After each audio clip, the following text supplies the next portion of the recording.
ഓരോ തെരഞ്ഞെടുപ്പിലും നിരവധിയായ തെരഞ്ഞെടുപ്പ് പ്രചാരണ വിഷയങ്ങൾ ഉണ്ടാകും. ഇത്തവണ 2024 നിയമസഭാ തെരഞ്ഞെടുപ്പിലും നിരവധി വിഷയങ്ങൾ ചർച്ച ചെയ്യപ്പെടുന്നുണ്ട്.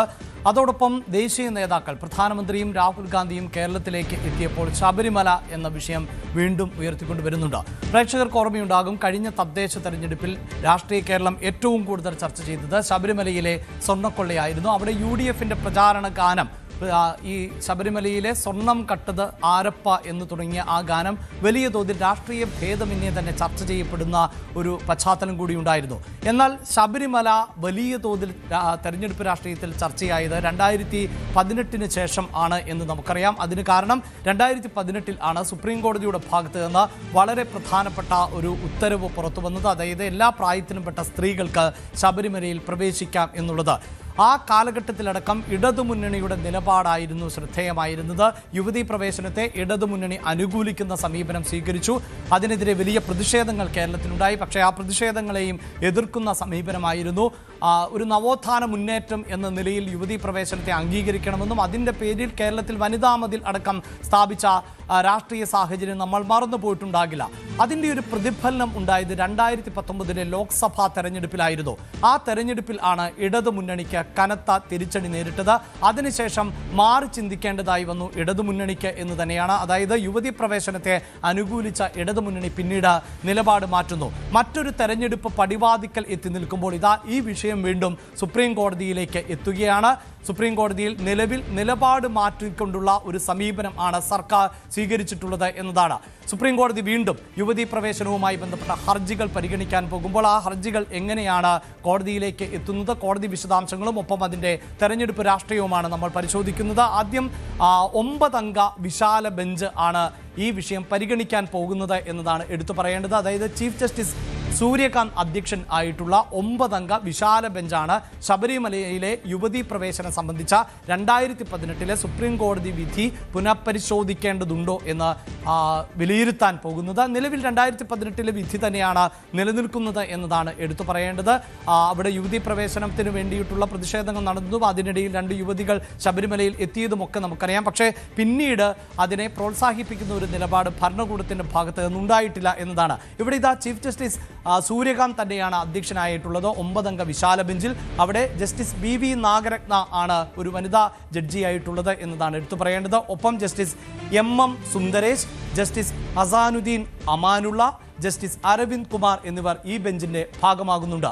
അതോടൊപ്പം തന്നെ എടുത്തു പറയേണ്ടത് justice Augustine George Masih, justice Prasanna B Varale, justice R Mahadevan, justice Joymalya Bagchi എന്നിവർ ഉൾപ്പെടുന്ന 9 അംഗ വിശാല ബെഞ്ച് ആണ് സുപ്രീം കോടതിയിലെ യുവതീ പ്രവേശനവുമായി ബന്ധപ്പെട്ട ഹർജികൾ പരിഗണിക്കാൻ പോകുന്നത്. അതിൽ തന്നെ എടുത്തു പറയേണ്ടത് യുവതീ പ്രവേശനത്തെ എതിർക്കുന്ന നിലപാട് സ്വീകരിക്കുന്നവരുടെ വാദം. ആ വാദം ആണ് ഏപ്രിൽ 7, 8, 9 തീയതികളിൽ നടക്കാൻ പോകുന്നത് എന്നതാണ്. അതായത് ബെഞ്ച് ഈ വിഷയം പരിഗണിക്കുന്ന ആദ്യത്തെ 3 ദിവസങ്ങളിലും യുവതീ പ്രവേശനത്തെ എതിർത്തുകൊണ്ടുള്ള വാദം ആണ് നടക്കുന്നത്.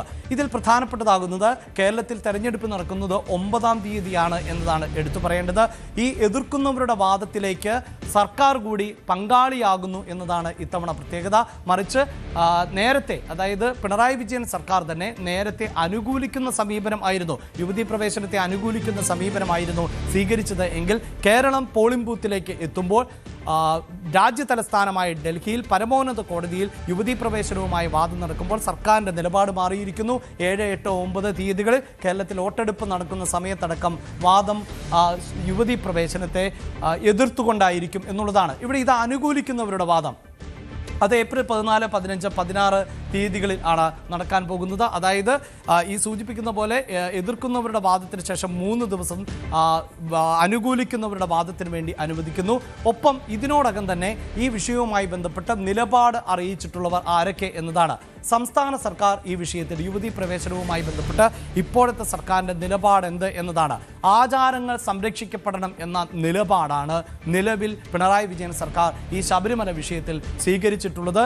അതേസമയം ദേവസ്വം ബോർഡിൻ്റെ ബോർഡിൻ്റേത് നേരത്തെയും നിലപാട്, അതായത് ആചാരപരമായ വിഷയത്തെ സംബന്ധിച്ചാണ്, ആചാരത്തിനാണ് പ്രാമുഖ്യം നൽകേണ്ടത് എന്നത് തന്നെയായിരുന്നു. സ്ത്രീകൾക്ക് പ്രവേശനം നിഷേധിക്കുകയല്ല, നിശ്ചിത പ്രായത്തിൽ ഉള്ള സ്ത്രീകൾക്ക് മാത്രമാണ് നിയന്ത്രണം എന്നതാണ്. ക്ഷേത്രം തന്ത്രി നിലപാട് സ്വീകരിച്ചിട്ടുണ്ട്, പന്തളം രാജകുടുംബവും നിലപാട് സ്വീകരിച്ചിട്ടുണ്ട്. ഇപ്പോൾ ശ്രദ്ധിക്കേണ്ടത് ഈ നിലപാടുകൾക്കെല്ലാം ഒരേ സ്വരം ആയിരുന്നു എന്നതാണ്. പക്ഷേ നേരത്തെ അതായിരുന്നില്ല സാഹചര്യം. അതിൻ്റെ അടിസ്ഥാനത്തിലായിരുന്നു സർക്കാരിൻ്റെ സത്യവാങ്മൂലത്തെ പ്രധാനപ്പെട്ട ഒന്നായി കണക്കാക്കിക്കൊണ്ട് യുവതീ പ്രവേശനത്തെ 2018 സെപ്റ്റംബർ 28 രാജ്യത്തിൻ്റെ പരമോന്നത കോടതി അനുമതി നൽകിയത്. അതിൻ്റെ സാഹചര്യത്തിലായിരുന്നു ഞാൻ നേരത്തെ സൂചിപ്പിച്ചതുപോലെയുള്ള വലിയ രാഷ്ട്രീയ വിവാദങ്ങൾ അരങ്ങേറിയത്, വലിയ തോതിലുള്ള പ്രതിഷേധങ്ങൾ അരങ്ങേറിയത്.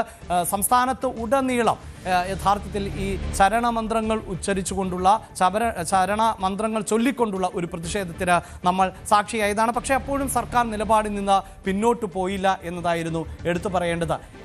ഇതിൽ എടുത്തു പറയേണ്ട ഒരു കാര്യം, ഇനി നമ്മൾ ഈ കേസിൻ്റെ ഒരു ചരിത്രത്തിലേക്ക് പോയാൽ ഏതാണ്ട് പതിറ്റാണ്ടുകൾ നീണ്ട വാദപ്രതിവാദങ്ങൾക്ക് ശേഷമായിരുന്നു ഈ 2018 കോടതി വിധി എന്നതാണ് ഏറ്റവും എടുത്തു പറയേണ്ടത്. ശബരിമലയിൽ എല്ലാ പ്രായത്തിലുമുള്ള സ്ത്രീകൾക്ക് പ്രവേശനം അനുവദിക്കണമെന്ന് ആവശ്യപ്പെട്ടുകൊണ്ട് ഒരു ഹർജി കോടതിയിലേക്ക് എത്തിയത് ഇന്ത്യൻ യങ് ലോയേഴ്സ് അസോസിയേഷനിലെ വനിതാ അഭിഭാഷകരുടെ ഭാഗത്തു നിന്നായിരുന്നു. അത് പിന്നീട് കോടതി വിശദമായി തന്നെ പരിശോധിക്കാം എന്ന് തീരുമാനിക്കും. അതിൻ്റെ അടിസ്ഥാനത്തിൽ ദേവസ്വം ബോർഡിന് അടക്കം നോട്ടീസ് അയക്കുകയും ചെയ്തു. അപ്പോൾ ദേവസ്വം ബോർഡിൻ്റെ ഭാഗത്ത് നിന്ന് 2007 തന്നെ ഇതുമായി ബന്ധപ്പെട്ട മറുപടി നൽകി. ദേവസ്വം ബോർഡ് ആചാരങ്ങളെ സംരക്ഷിക്കണമെന്നും അതുകൊണ്ട് തന്നെ ദർശനം നിയന്ത്രിക്കാൻ ദേവസ്വം ബോർഡിന് അവകാശമുണ്ട് എന്നും ശബരിമലയിൽ ഒരു പ്രത്യേക പൂജാവിധികൾ ആണ് നടക്കുന്നത്, അതുകൊണ്ട് തന്നെ യുവതികൾക്ക് പ്രവേശനം അനുവദിക്കില്ല എന്ന നിലപാടും ആയിരുന്നു സ്വീകരിച്ചത്. എന്നാൽ VS അച്യുതാനന്ദൻ സർക്കാർ ഈ വിഷയവുമായി ബന്ധപ്പെട്ട് സ്വീകരിച്ചത് ദേവസ്വം ബോർഡിൽ നിന്നും വ്യത്യസ്തമായ നിലപാടായിരുന്നു. സ്ത്രീകൾക്ക് പ്രായഭേദം എന്നിയെ തന്നെ ദർശനം അനുവദിക്കണം എന്നതായിരുന്നു VS അച്യുതാനന്ദൻ സർക്കാരിൻ്റെ കാലഘട്ടത്തിലെ നിലപാട്. യഥാർത്ഥത്തിൽ ഈ നിലപാട് ആണ് ഏറ്റവും പ്രധാനപ്പെട്ട വിധിയിലേക്ക് എത്തിച്ചത് എന്ന് വേണം നമുക്ക് മനസ്സിലാക്കാൻ. അതിനുശേഷം നമുക്കറിയാം VS സർക്കാരിന് ശേഷം ഉമ്മൻചാണ്ടി സർക്കാർ അധികാരത്തിലേറുന്ന സാഹചര്യം ഉണ്ടാകുന്നു. ആ സമയത്തും കോടതിയിൽ ശബരിമലയിലെ യുവതീ പ്രവേശനവുമായി ബന്ധപ്പെട്ട വിഷയം വാദപ്രതിവാദങ്ങൾ നടക്കുന്നു.